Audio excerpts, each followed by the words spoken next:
satu. Jauh abrar. Ramadhani ya. Muhammad Fadil. Muhammad Firda Ahla. Muhammad Firda Ibrahimullah. Riza Munanda. Reza Nurul. Muhammad Zaki. Fikri Yansuri.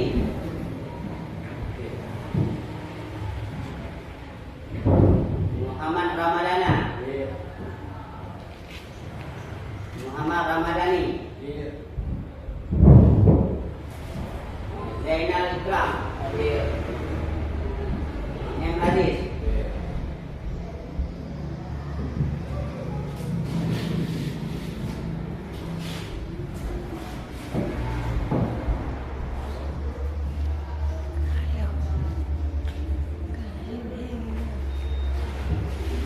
Hari ini kita akan belajar tentang teori asam basa.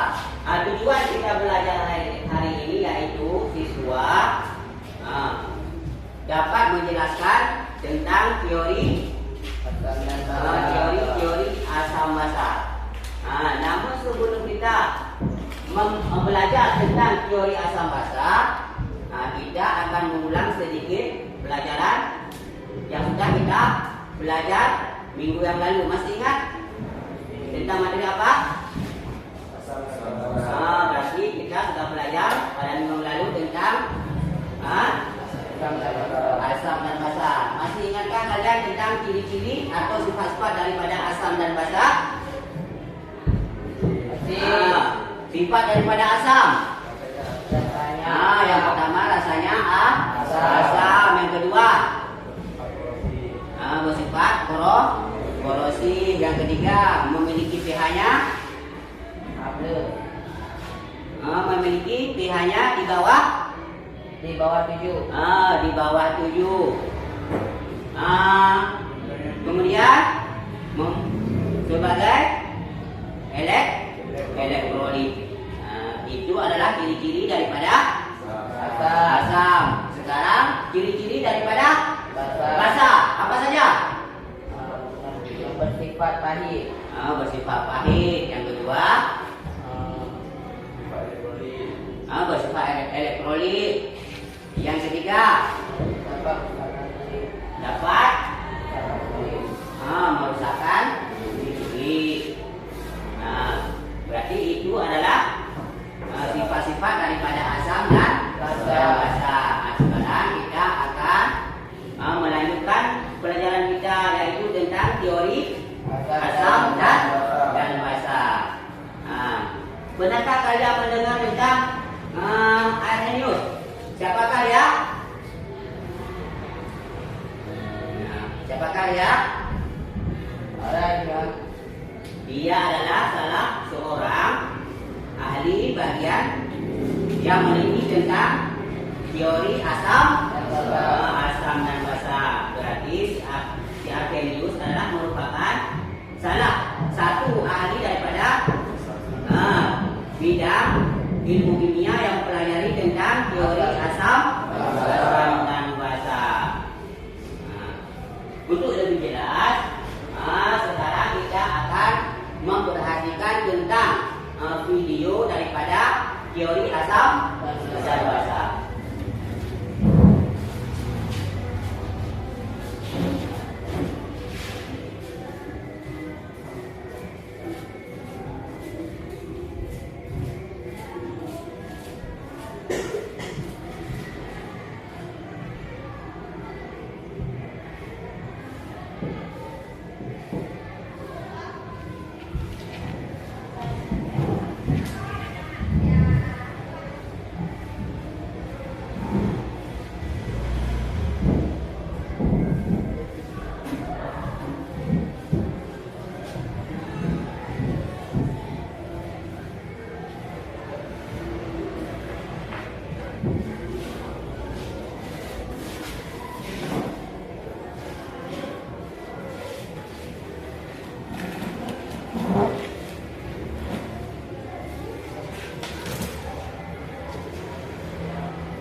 sudah tidak melihat video daripada teori asam dan basa.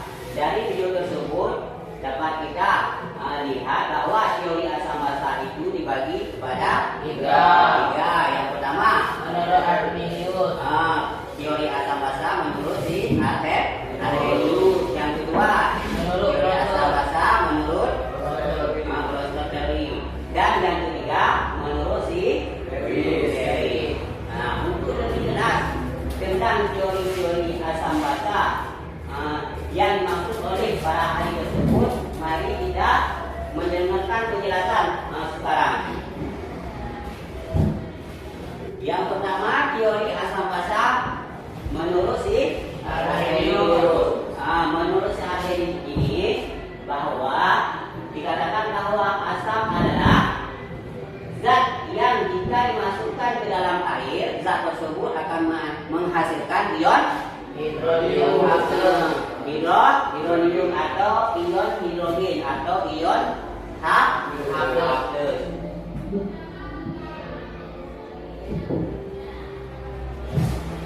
Senyawa asam pada umumnya merupakan senyawa komponen polar yang terlarut di dalam air. Contoh daripada asam menurut si Arrhenius, yang pertama HCl. HCl. Yang pertama HCl.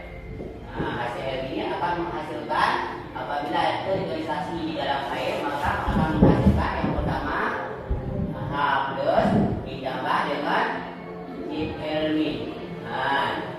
Di mana H bermuatan positif, sedangkan Cl bermuatan negatif. Ini apabila dimasukkan ke dalam air, maka akan menghasilkan ion H+. Itu menurut si Arrhenius.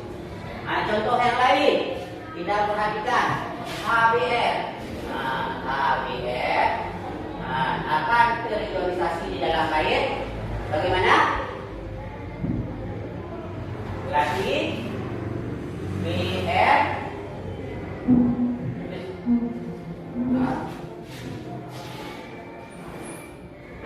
berarti akan teriorisasi menjadi H+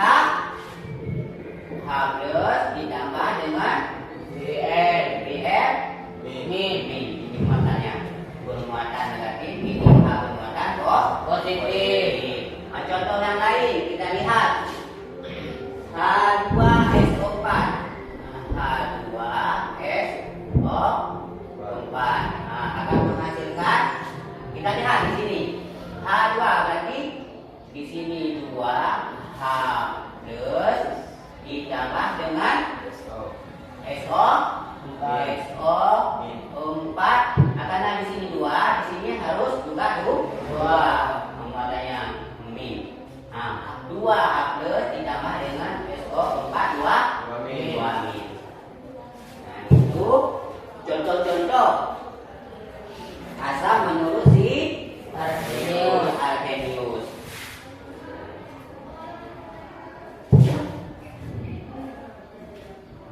Itu sudah mengerti itu tentang asam. Apa dari asam yang masuk dengan si Arrhenius? Zat yang jika dimasukkan dalam air, zat tersebut akan menghasilkan ion hidronium atau H+. Jadi menurut si Arrhenius yang masuk dengan asam adalah suatu zat yang apabila dimasukkan ke dalam air, maka dia akan menghasilkan ion H+. Sekarang kita akan melanjutkan tentang teori si Arrhenius tentang basa. Apa yang masuk dengan basa menurut si Arrhenius?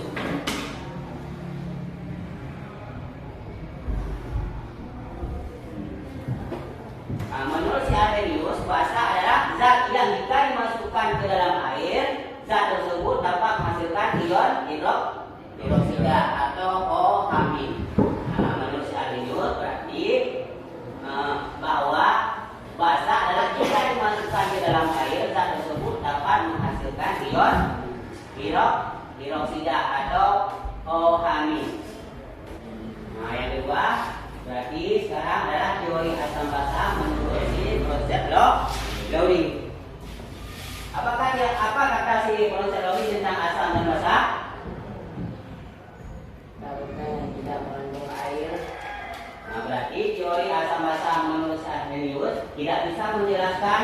sifat asam basa dalam lautan yang tidak mengandung air.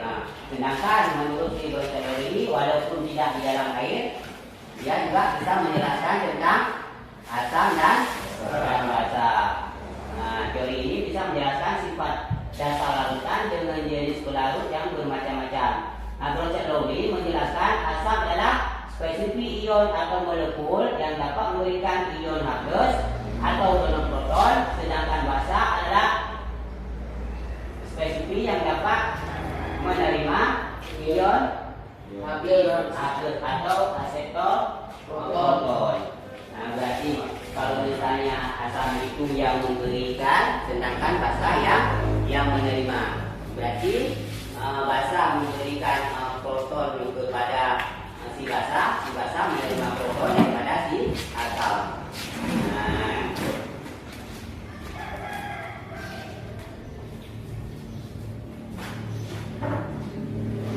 Sekarang kita perhatikan contoh daripada si asam basa menurut si Bronsted.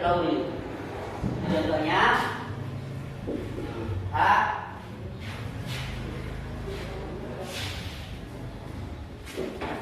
HCl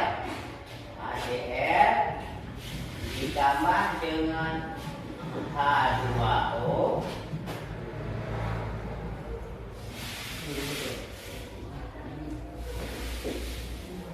H3O+ ditambah dengan Cl-.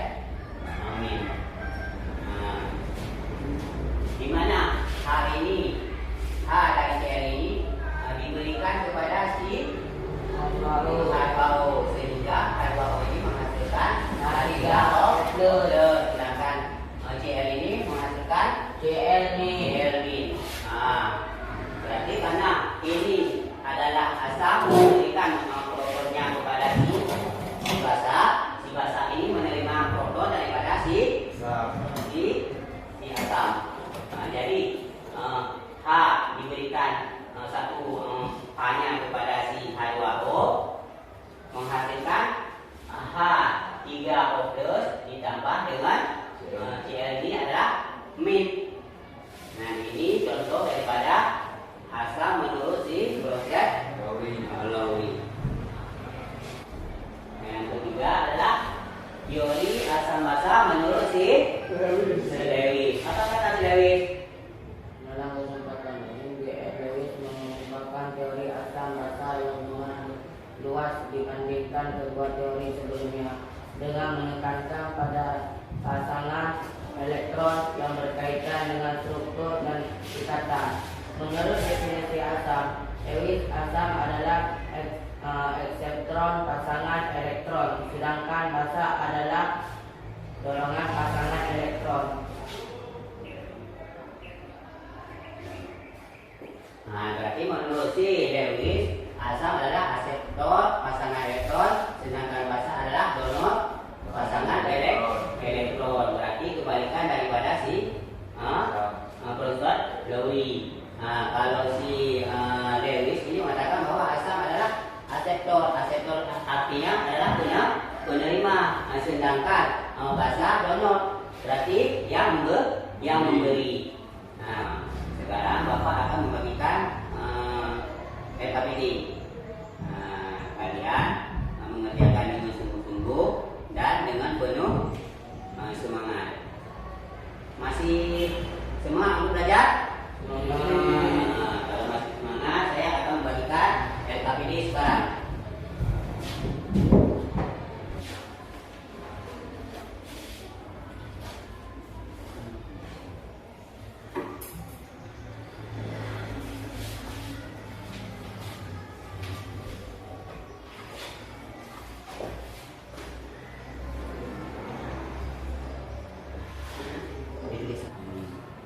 Coba dengar, ini lembar kerja peserta didik atau LKPD. Coba kalian kerjakan. Ini ada dua soal. Soal yang pertama, perhatikan gambar. Ini ada sumur. Ini ada sumur. Berarti pada sumur itu ada sebuah senyawa kimia kan? Yang disebut dengan asam formiat. asam formiat ini terdapat pada semut. Apabila kita diisi sama semut, apa terasa? Ada, kemudian terasa beri kan? Berarti di dalam kita semut itu ada semua asam yang disebut dengan asam formiat. Semut mengandung asam formiat. Asam semut atau asam formiat merupakan asam karboksilat yang paling sederhana dengan rumus molekulnya H2OA. Nama asam formiat berasal dari kata Latin formica yang berarti semut. Semut menyebutkan asam formiat ketika sarangnya terancam atau ketika adanya bahaya serangan dari luar. Asam formiat dapat larut dengan air. Reaksi ionisasi asam formiat dalam air sebagai berikut: H3O2 tambah H2O menghasilkan CH2 ditambah dengan H3O+. Dikerjakan di kanan.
Presentasi LKPD yang kita kerjakan.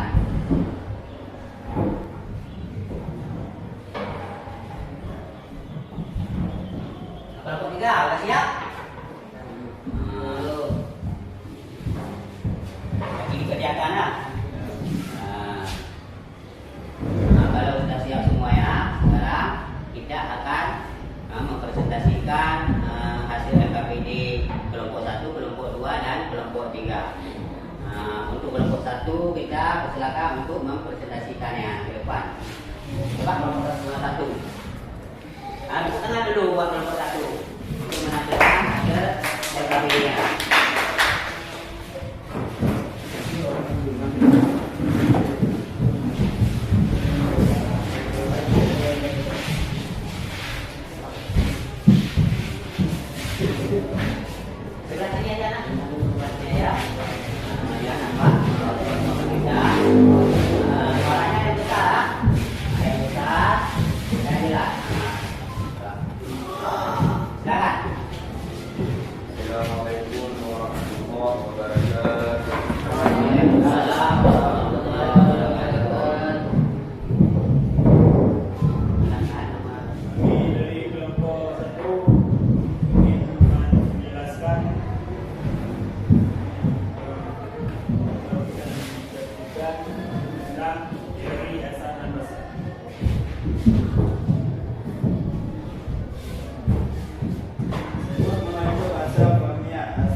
Yang berarti semut. Semut menyimpulkan asam formiat ketika sarangnya terancam atau ketika adanya bahaya serangan dari luar. Asam formiat dapat larut dengan air. Reaksi ionisasi asam formiat dalam air sebagai H2O+. Yang kedua,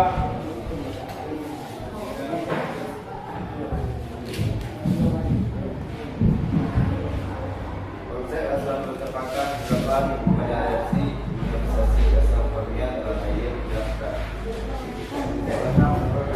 Karena asam formiat yang dalam air menghasilkan ion hidrogen. Batu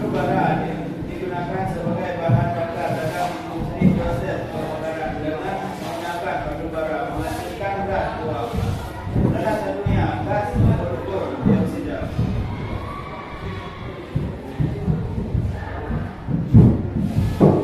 SO2.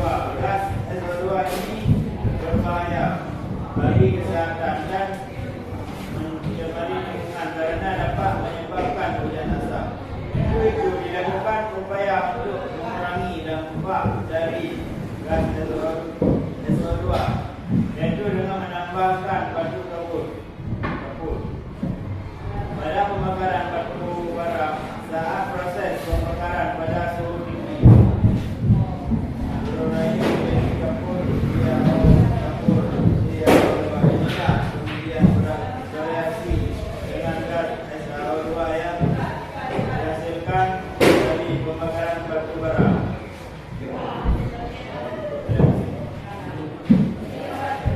Reaksi kapur dengan gas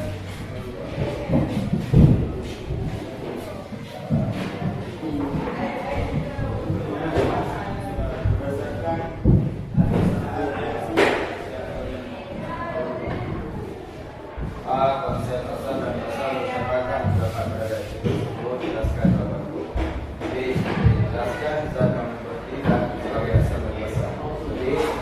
Ada upaya yang dapat dilakukan untuk mengurangi dampak dari gas SO2 pada manusia. Konteks batam dan batam dari karena menjadi kurang dari elektron di mana SO2 berlima dengan elektron tidak dimakan batam. Sedangkan CaO sebagai batam karena memberi hitungan elektron. B. CaOS dengan nomor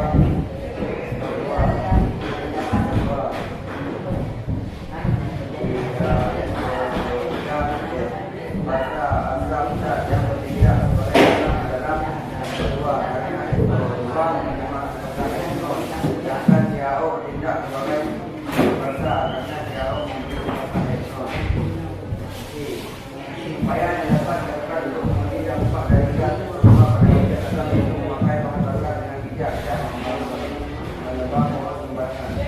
Melakukan revolusi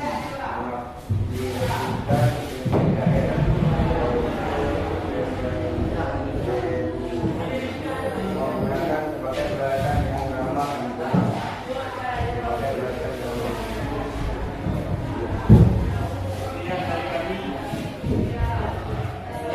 Assalamualaikum warahmatullahi wabarakatuh.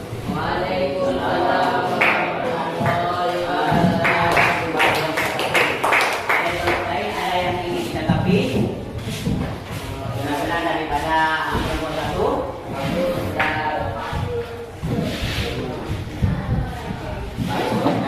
Sudah dipahami. Sudah dipahami yang teori daripada asam dan sekarang kami gunakan kelompok dua untuk mempresentasikan hasil dapatnya.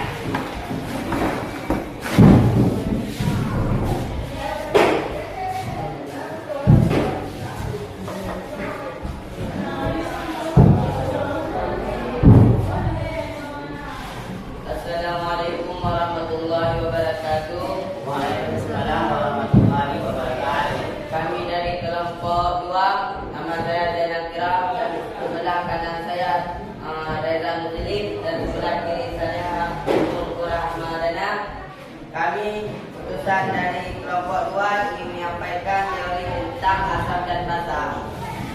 Pertanyaan pertamanya, semut mengandungkan asam formiat. Asam semut, asam formiat merupakan asam karboksilat yang paling sederhana dengan rumus molekul HCOOH. Nama asam formiat berasal dari kata Latin formica yang berarti semut. Semut menyebutkan asam formiat ketika sarangnya terancam atau ketika adanya bahaya serang dari luar. Asam formiat dapat larut dengan air. Reaksi ioniasi asam formiat dalam air sebagai berikut: AgHO2, Aq tambah H2O1 lebih besar daripada CaO2, min Aq tambah H3O tambah Aq. Pertanyaan konsep asam, menurut siapakah yang terdapat pada reaksi ionisasi asam formiat dalam air. Jelaskan jawabanmu. Menurut adanya minus asam karena asam formiat yang dalam air menghasilkan ion.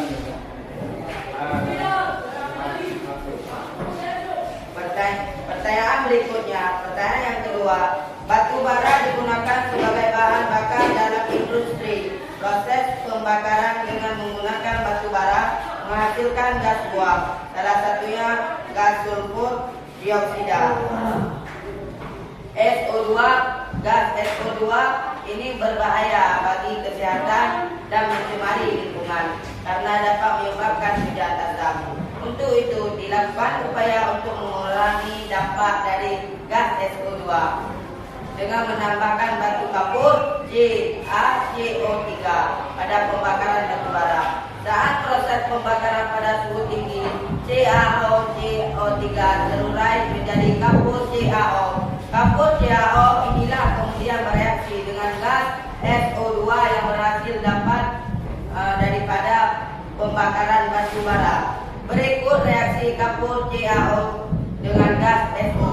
CaOS tambah SO2G CaSO3S. CaO 2 plus O berikat 4 2 tambah S berikat 2O.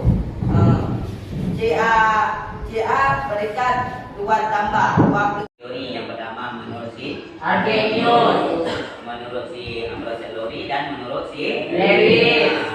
Bagaimana keadaan kalian atau bagaimana perasaan kalian setelah mempelajari tentang teori asam basa yang kita pelajari?